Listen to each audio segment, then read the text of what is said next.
Hello guys, हमारे दीपक सत्संग YouTube channel में आपका स्वागत है। हम अपनी वाणी की शुरुआत एक खास बिंदु से शुरू करने वाले हैं, जिससे आपको काफ़ी सीख मिलने वाली है। किसी गांव में एक किसान रहता था और वो किसान एक दिन कहीं दूर जा रहा था अपने खेतों में। तभी उसे एक चिड़िया दिखाई पड़ी और चिड़िया के मुंह में एक रोटी का टुकड़ा था।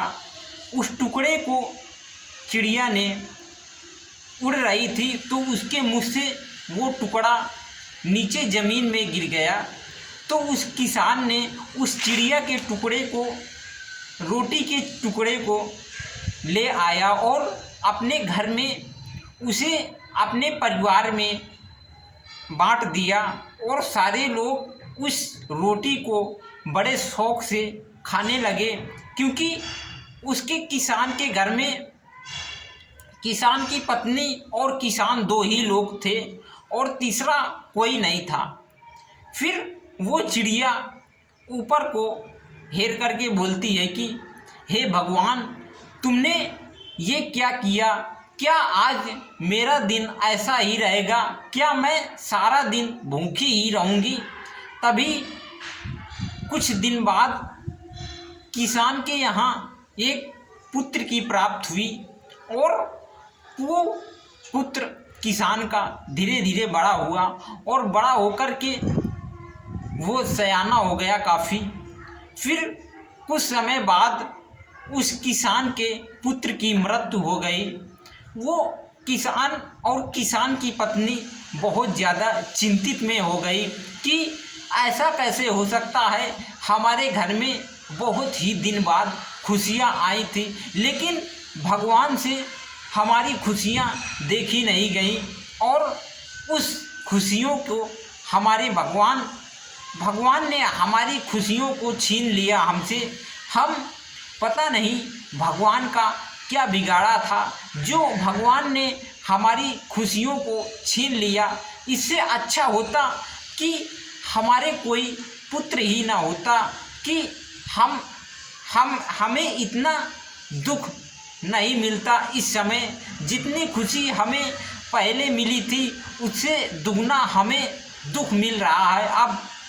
और किसान को डेली उसी अपने पुत्र की याद आती कि मेरा बेटा जब मेरे पास था तो हम सारे लोग मिलजुल करके भोजन करते थे और खेतों में मिलजुल करके सारे लोग जाते थे, वहाँ अपना अपना कार्य सब कोई करते थे।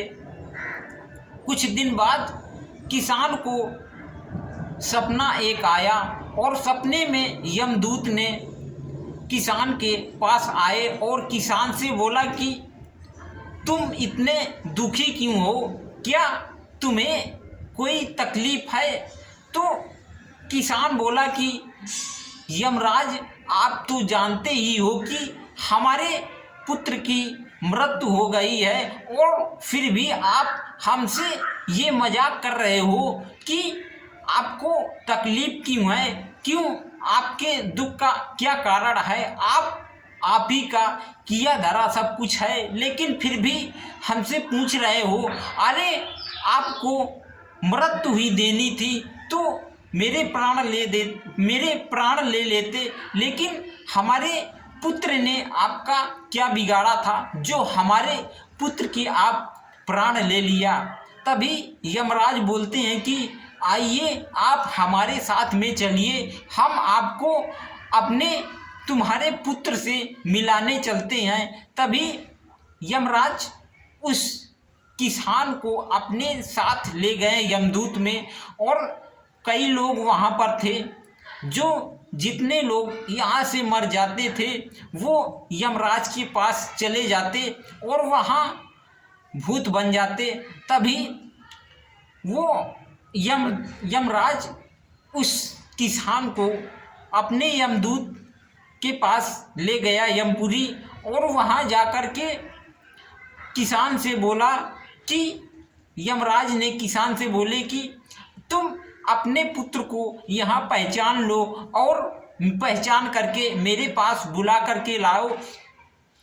तभी उस किसान ने अपने पुत्र को पहचान लिया और अपने पुत्र को बुलाया, तो उसका पुत्र नहीं सुना। तभी वो किसान अपने पुत्र से बोलता है कि बेटा, मैं आपका बेटा और मैं आपका पिता और तुम मेरे पुत्र, ये तुम क्या कह रहे हो। तभी उस किसान का बेटा बोलता है कि ये मेरा पिता, मैं किसी का बेटा ऐसा कहाँ हो सकता है, ये तो आपने मेरे साथ गलत व्यवहार किया था कि आपने उस चिड़िया का भोजन आप छीन लिया था और उस भोजन को आपने खा गए और वो चिड़िया भूखी ही रह गई। वही चिड़िया जो मर गई थी तो मुझे पुत्र बनना पड़ा और तुम्हारे घर में आना पड़ा था, तो वही चिड़िया ही हूँ मैं, और मैं आपका ये शोक करने के लिए आया था, आपको दुख पहुंचाने के लिए आया था।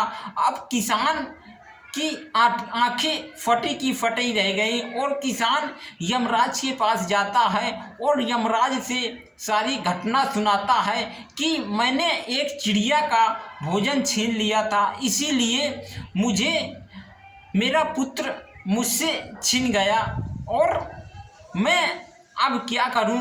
यमराज बोलते हैं कि जो जैसा करेगा उसे वैसा ही फल मिलेगा, क्योंकि आपने किसी का भोजन छीना था तो इसीलिए किसी ने आपका पुत्र छीन लिया। जो जैसा करता है उसके साथ में वैसा ही होता है।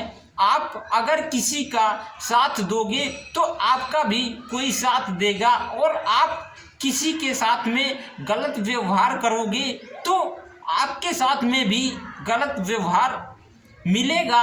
ऐसा यमराज उस किसान से बोलते हैं। तो किसान वापस अपने घर आ जाता है और आकर के अपनी पत्नी से सारी घटना बताता है। तो धीरे धीरे उस अपने पुत्र को सारे लोग भूल जाते हैं। किसान और किसान की पत्नी अपने पुत्र को भूल जाते हैं और फिर से नई जिंदगी जीने लगते हैं।